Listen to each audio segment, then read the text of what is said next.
How to write a finance thesis. A finance thesis is a lengthy written document submitted by a student on a financial course as part of his assessment.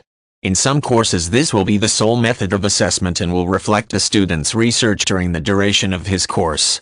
In other courses a finance thesis will accompany other forms of assessment such as examination. There are two main types of finance thesis.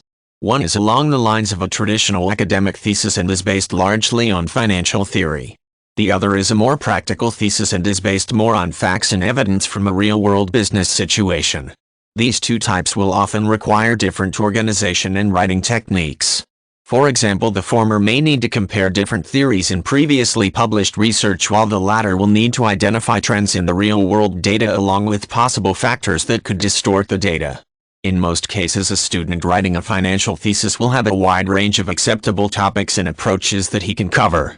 Which is best depends on the type of course and the outcome the student hopes to achieve beyond simply passing the course. For example, a student hoping for employment in a particular field of finance may wish to pick a thesis topic related to that field. It can also be useful to pick a topic that allows the student to demonstrate his understanding that finance can be as much about the effects on people and their decisions as it can be about raw numbers on a page.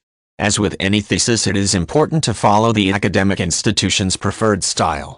The most common are those produced by the American Psychological Association and the Modern Language Association, known as APA and MLA style respectively, as well as the Chicago Manual of Style. These do not cover the type of language used but rather the presentation. Points covered by these styles include the way headings and subheadings are presented and the format used for referencing books, articles, and websites. The language and tone used is also important. The writing of a thesis should be sophisticated and formal enough to show an advanced understanding of the topic. However, it should not be unnecessarily complex or long-winded. The writing should be as clear as possible without sacrificing accuracy or precision. The writer of a finance thesis will often have to engage in a process known as a thesis defense. This will involve a presentation relating to the contents of the thesis followed by a series of questions from academics about the thesis. In some cases, the thesis defense will form the final element of assessment on the course.